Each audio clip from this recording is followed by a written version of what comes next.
Passons, la Russie patiente le hockey des Américains. Il n'y a aucune chance d'abattre ces missiles. Et si les experts occidentaux pensent qu'Oreshnik peut être abattu, nous leur C'est un proposons, défi. ainsi qu'aux pays comme les États-Unis qui les paient pour leurs analyses, de mener une sorte d'expérience technologique.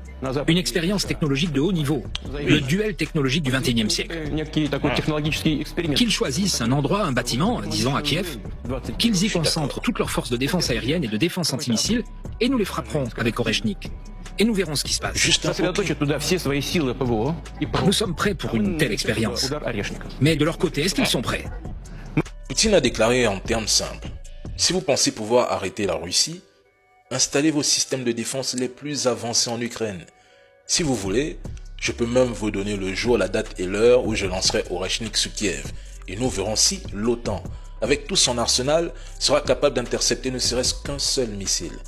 Je précise qu'il ne s'agit que d'un seul missile test et il y en a d'autres que le grand public ne connaît même pas. Kiev est la cible et je pense que le moment est quand même venu au lieu de nous pomper de la propagande pro-Occident.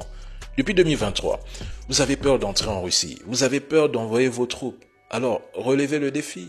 Vous dites que Poutine a affaibli, qu'il n'a plus de missiles, plus d'effectifs, que la Russie est en train de s'effondrer, que son économie va mal. Pendant ce temps, la dette publique française continue d'exploser et Donald Trump menace l'Union européenne de sanctions si elle ne consomme pas leur gaz de schiste et leur pétrole de mauvaise qualité en 2025. Selon vos propres indicateurs, l'économie russe se porte bien, un taux de chômage à 2,3% et une croissance qui frôle les 8%.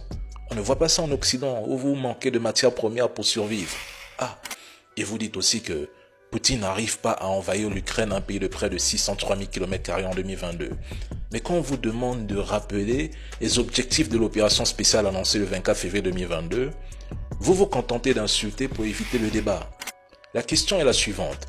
Vous relevez le défi, oui ou non? Parce que si c'est non, alors arrêtez de nous fatiguer avec votre désinformation, votre propagande, votre haine, votre russophobie